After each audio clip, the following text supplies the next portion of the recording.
मां कालरात्रि को समर्पित नवरात्र की सप्तमी पर नगर के स्थित देवी मंदिर माता के जयकारों से गुंजायमान रहे। चार खंभा स्थित ऐतिहासिक बूढ़ी खेरमाई मंदिर में भी भक्तों ने विधि विधान से मां का पूजन किया। केंद्रीय ग्रामीण विकास एवं इस्पात राज्य मंत्री फग्गन सिंह कुलस्ते ने सर्किट हाउस में अधिकारियों की बैठक लेकर चुटका परियोजना के विस्थापितों के पुनर्वास एवं मंडला सिवनी कनेक्टिविटी सहित अन्य मुद्दों पर चर्चा की और अधिकारियों को आवश्यक दिशा निर्देश दिए। राष्ट्रीय स्तर पर चुने गए विश्वविद्यालयों में यूजीसी नई दिल्ली द्वारा संचालित 66 मानव संसाधन विकास केंद्रों का 2015 से 2019 की अवधि के लिए परफॉर्मेंस मूल्यांकन कराया गया था, जिसमें रानी दुर्गावती विश्वविद्यालय के एकेडमिक स्टाफ कॉलेज को हाई परफॉर्मर कैटेगरी में देश में टॉप 5 और एमपी में पहला स्थान प्राप्त हुआ है। केंद्रीय विद्यालयों के शिक्षकों की समस्याओं पर राष्ट्रीय स्तर का विचार मंथन जबलपुर में 9 अप्रैल को होगा। शिक्षक संघ के पदाधिकारियों ने पत्रकारों को बताया कि जबलपुर में आयोजित होने वाले राष्ट्रीय अधिवेशन में देश भर से 700 डेलीगेट्स आएंगे। कलेक्ट्रेट में साइकिल स्टैंड ठेका समाप्त हो जाने के बावजूद लोगों से पैसा वसूला जा रहा है और जिम्मेदार अधिकारी ध्यान नहीं दे रहे हैं। जिला मुख्यालय परिसर में हो रही अवैध वसूली चर्चा का विषय बनी हुई है। मेडिकल कॉलेज हॉस्पिटल प्रशासन द्वारा जारी नर्सेस की लोकल प्रमोशन लिस्ट विवादों के घेरे में है। नर्सिंग एसोसिएशन ने आरोप लगाया है कि लिस्ट तैयार करते समय सीनियरिटी और रेगुलरिटी एवं एजुकेशन का ध्यान नहीं रखा गया है। कृषि उपज मंडी में व्याप्त जल संकट के कारण किसान, व्यापारी और मजदूर परेशान हैं। पीने को शुद्ध और ठंडा पानी तक लोगों को नसीब नहीं हो रहा है और अधिकारी ध्यान नहीं दे रहे हैं। मजदूरों का कहना है कि उन्हें जानवरों से भी ज्यादा बदतर समझा जाता है। वाहन की रजिस्ट्रेशन फीस और टैक्स सहित बीमा के लिए अधिक राशि की मांग करने की शिकायत पर आरटीओ ने तिरपुरी चौक के पास स्थित स्टार ऑटोमोबाइल का विक्रय प्रमाण पत्र निरस्त करते हुए वाहनों की बिक्री पर रोक लगा दी है। गौर चौकी के ग्राम बसनिया में एक महिला की पानी में डूबने से मौत हो गई। पुलिस के अनुसार महिला नहर में नहाने गई थी, उसी दौरान गहरे पानी में जाने से वो डूब गई। पुलिस ने शव को पोस्टमार्टम के लिए भेजकर कार्यवाही शुरू कर दी है। नमस्कार, बीडीवी न्यूज के इस बुलेटिन में आपके साथ मैं हूं स्वाति। शहर से जुड़ी खबरों को देखेंगे विस्तार से, लेकिन सबसे पहले एक नजर डालते हैं हेडलाइंस पर। नवरात्र की सप्तमी पर देवी मंदिरों में हुई मां के कालरात्रि स्वरूप की पूजा। भक्तों ने की भक्ति से मां की आराधना और नहाते वक्त गहरे पानी में डूबने से हुई महिला की मौत। गौर चौकी के ग्राम बसनिया की घटना। केंद्रीय ग्रामीण विकास एवं इस्पात राज्य मंत्री फग्गन सिंह कुलस्ते ने सर्किट हाउस में अधिकारियों की बैठक लेकर चुटका परियोजना के विस्थापितों के पुनर्वास एवं मंडला सिवनी कनेक्टिविटी सहित अन्य मुद्दों पर चर्चा की और अधिकारियों को आवश्यक दिशा निर्देश दिए। केंद्रीय इस्पात एवं ग्रामीण विकास राज्य मंत्री फग्गन सिंह कुलस्ते ने जबलपुर प्रवास के दौरान सर्किट हाउस में संभागायुक्त, कलेक्टर एवं पुलिस अधीक्षक और विश्व कॉर्पोरेशन के एसडीओ की बैठक लेकर चुटका परियोजना के विस्थापितों के पुनर्वास के बारे में चर्चा की। इस दौरान मंडला और सिवनी को जोड़ने के लिए वैकल्पिक मार्ग के निर्माण किए जाने एवं हरगढ़ में नई औद्योगिक इकाइयों की स्थापना एवं उद्यमियों की समस्याओं को दूर करने पर भी मंथन हुआ। इंडस्ट्री के बारे में एक विषय आया था, उनकी कुछ समस्याएं हैं जिसमें सब तरह की इंडस्ट्री है। एक तो वो है, कुछ छोटे छोटे कनेक्टिविटी को लेकर के कुछ विषय ये थे। तो एक हमारा ये एक प्रस्ताव था, मैंने सीएम साहब को कहा था पिछले समय, तो एक कोई फ्लाईओवर ऐसा बने हाईब्रिज जो सिवनी को और मंडला को जोड़े। इन सब विषयों को लेकर के बातचीत मैंने किया है।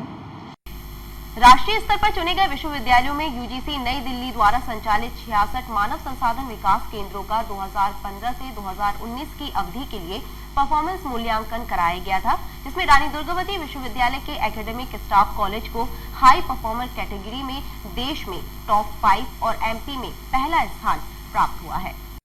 एकेडमिक स्टाफ कॉलेज के डायरेक्टर कमलेश मिश्र ने बताया कि इसके पूर्व में भी नैक टीम द्वारा किए गए मूल्यांकन के आधार पर यूजीसी एचआरडीसी रानी दुर्गावती विश्वविद्यालय को टॉप 5 में स्थान प्राप्त हुआ था। निश्चित तौर पर विश्वविद्यालय प्रशासन का संपूर्ण सहयोग, अनकंडीशनल सपोर्ट, इन सब का सतत प्रयास और इन सब के सहयोग से ये उपलब्धि मानव संसाधन विकास रानी दुर्गावती विश्वविद्यालय को मिली है। और मैं आपसे ये भी शेयर करूं, इसके पहले नैक टीम ने पूरे देश भर के 66 एचआरडीसीज को इवैल्यूएट किया था। उसमें भी रानी दुर्गावती विश्वविद्यालय जबलपुर के इस एचआरडीसी को फर्स्ट 5 में रैंक मिला था। ये हमारे लिए उपलब्धि की बात है। केंद्रीय विद्यालयों के शिक्षकों की समस्याओं पर राष्ट्रीय स्तर का विचार मंथन जबलपुर में 9 अप्रैल को होगा। शिक्षक संघ के पदाधिकारियों ने पत्रकारों को बताया कि जबलपुर में आयोजित होने वाले राष्ट्रीय अधिवेशन में देश भर से 700 डेलीगेट्स आएंगे।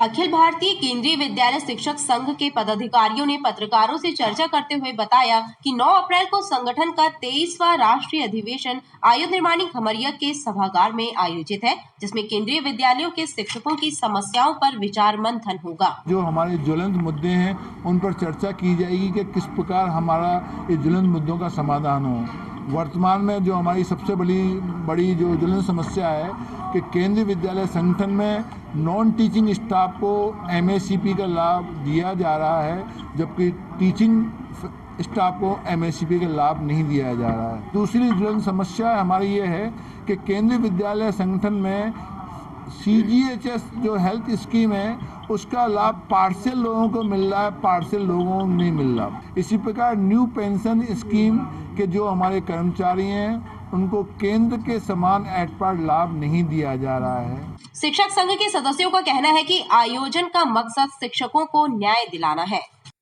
कलेक्ट्रेट में साइकिल स्टैंड ठेका समाप्त हो जाने के बावजूद लोगों से पैसा वसूला जा रहा है और जिम्मेदार अधिकारी ध्यान नहीं दे रहे हैं। जिला मुख्यालय परिसर में हो रही अवैध वसूली चर्चा का विषय बनी हुई है। कलेक्ट्रेट में वाहन स्टैंड का ठेका समाप्त कर दिया गया है। अगला ठेका होने तक यदि कोई व्यक्ति वाहन चालकों से पैसा वसूलता है तो उस पर सवाल उठना लाजमी है। इन दिनों वाहन स्टैंड पर कुछ तत्वों द्वारा अवैध वसूली की जा रही है, जबकि उन्हें इसका अधिकार नहीं है। चर्चा है कि कुछ अधिकारियों के इशारे पर यह अवैध वसूली हो रही है। लोगों से मनमाना पैसा वसूला जा रहा है और जिम्मेदार अधिकारी कर्मचारी मूक दर्शक बने हुए हैं। कल स्टैंड लिया था बाहर, वो गेट के पास ऑटो खड़ी करके रखे थे, वहाँ पे उसने स्टैंड लिया तो 10 रुपये। मालूम है कि स्टैंड अभी फ्री चल रहा है, कोई पैसा नहीं? ये पता नहीं था, मैं अगर पता होता तो हम उसको देते नहीं। अवैध वसूली कर रहे हैं। अच्छा हाँ, जो अवैध वसूली हुई कार्रवाई होना चाहिए। जो लोग पैसा देने से इनकार करते हैं या पर्ची मांगते हैं तो उनके साथ हुज्जत की जाती है। दिन में कई बार विवाद होते हैं। मेडिकल कॉलेज हॉस्पिटल प्रशासन द्वारा जारी नर्सेस की लोकल प्रमोशन लिस्ट विवादों के घेरे में है। नर्सिंग एसोसिएशन ने आरोप लगाया है कि लिस्ट तैयार करते समय सीनियरिटी और रेगुलरिटी एवं एजुकेशन का ध्यान नहीं रखा गया है। मेडिकल कॉलेज में नर्सिंग स्टाफ की लोकल प्रमोशन लिस्ट निकाली गई है, जिस पर नर्सिंग एसोसिएशन ने ऐतराज जताते हुए आक्रोश प्रकट किया है। नर्सिंग एसोसिएशन का कहना है कि इस लिस्ट में वरिष्ठता एवं एजुकेशन का ध्यान नहीं रखा गया है। जमकर धांधली की गई है, जिसकी जांच होना चाहिए। लिस्ट में काफी अनियमितता है। वरिष्ठता को उन्होंने ध्यान में नहीं दिया, वीर्यता को उन्होंने ध्यान में नहीं दिया। जब बात ज्वाइनिंग की होती है तब ये डेट ऑफ ज्वाइनिंग को प्राथमिकता न देते हुए डिग्री को दे रहे थे। जब सुपर स्पेशलिटी की ज्वाइनिंग हो रही थी तो वहाँ उन्होंने डिग्री को मांगा था। अब जब यहाँ पर हो रही है तो वो उन्होंने सीनियरिटी को नहीं मांगा। तो हमें यही एक कंक्लूजन चाहिए है डीन सर से कि वो करना क्या चाह रहे हैं। एक ही इंस्टीट्यूशन में एक ही डीन अलग अलग डिपार्टमेंट में अलग अलग रूल के तहत किस तरीके से ज्वाइनिंग कर सकते हैं। अगर उन्होंने लिस्ट ये नहीं प्रॉपर बनी, आगे पहले हम कमिश्नर सर से कांटेक्ट करेंगे, फिर कलेक्टर सर से करेंगे और फिर भी अगर नहीं होता है तो मजबूरन हमें कुछ ऐसा करना पड़ेगा जिसके कारण ये लिस्ट तुरंत सुधरे। मेडिकल कॉलेज नर्सिंग एसोसिएशन का कहना है कि यदि समय रहते इस मामले की जांच नहीं की गई तो तीव्र आंदोलन किया जाएगा। वहीं जिम्मेदार अधिकारी इस मामले में चुप्पी साधे हुए हैं। कृषि उपज मंडी में व्याप्त जल संकट के कारण किसान, व्यापारी और मजदूर परेशान हैं। पीने को शुद्ध और ठंडा पानी तक लोगों को नसीब नहीं हो रहा है और अधिकारी ध्यान नहीं दे रहे हैं। मजदूरों का कहना है कि उन्हें जानवरों से भी ज्यादा बदतर समझा जाता है। कृषि उपज मंडी में पीने के पानी की किल्लत है। यहाँ आने वाले किसान, मजदूर और व्यापारी पानी के लिए भटकते हैं। कृषि उपज मंडी परिसर में आने के लिए पेयजल का इंतजाम नहीं है। लोगों को मजबूरी में कीचड़ के बीच लगे हैंडपंप से पानी लेकर प्यास बुझाना पड़ती है। पानी कोई व्यवस्था नहीं है, सारे घर नल बंद है, जनता प्यासी है। उधर नल में इतनी गंदगी, आप जाकर देखिए उधर कितनी गंदगी। और पी रहे गरीब लोग, आपका मजदूरी करने आज पी रहे उधर का पानी। यहाँ पानी की बिल्कुल व्यवस्था नहीं है। लोग यहाँ परेशान होते हैं, दूर तक यहाँ पानी पीने जाते हैं, गेट के पास से वहाँ बोतल में भर के ला के पीते हैं। लेकिन जब पानी यहाँ है नहीं है बिल्कुल भी, यहाँ इतने पूरे एरिया में पानी नहीं है। हम लोग किसान लोग आते हैं यहाँ पानी पीने, तो यहाँ से जाएंगे पता चला यहाँ गेहूँ गायब हो गया। गेहूं को तक है कि पानी पीने जाएं। हजारों आदमी काम करते हैं सर, कुछ व्यवस्था नहीं है, कहीं मोटर बढ़ती है, कहीं टैंक, कुछ नहीं है। सब हम लोग तो जानवर समझे हैं सर यहाँ अधिकारी लोग। बहरहाल जिले की सबसे बड़ी कृषि उपज मंडी की दुर्दशा चर्चा का विषय बनी हुई है। यहाँ आने वालों को महंगा पानी खरीदकर प्यास बुझानी पड़ती है और अधिकारी सब कुछ जानते समझते हुए भी मूक दर्शक बने हुए हैं। वाहन की रजिस्ट्रेशन फीस और टैक्स सहित बीमा के लिए अधिक राशि की मांग करने की शिकायत पर आरटीओ ने त्रिपुरी चौक के पास स्थित स्टार ऑटोमोबाइल का विक्रय प्रमाण पत्र निरस्त करते हुए वाहनों की बिक्री पर रोक लगा दी है। नरसिंहपुर निवासी रुपेश नेमा ने त्रिपुरी चौक के पास स्थित स्टार ऑटोमोबाइल के विरुद्ध आरटीओ कार्यालय में शिकायत की थी कि स्टार ऑटोमोबाइल से उसने महिंद्रा कंपनी की 4 पहिया गाड़ी ली है, जिसकी रजिस्ट्रेशन फीस एवं टैक्स के लिए 11,000 रुपए अधिक लिए जा रहे हैं।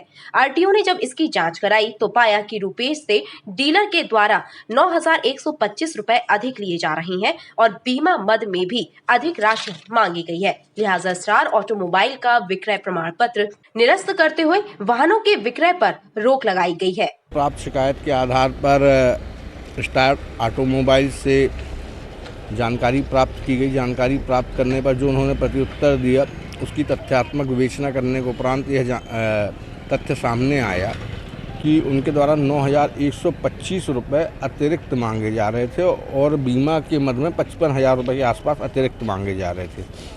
इन तथ्यों को देखते हुए जो कि प्रमाणित थे, उनका व्यापार प्रमाण पत्र निरस्त किया गया है तथा उनके द्वारा वाहनों के होने वाले विक्रय को प्रतिबंधित किया गया। खबरें लगातार जारी हैं, आप देखते रहिए PTV।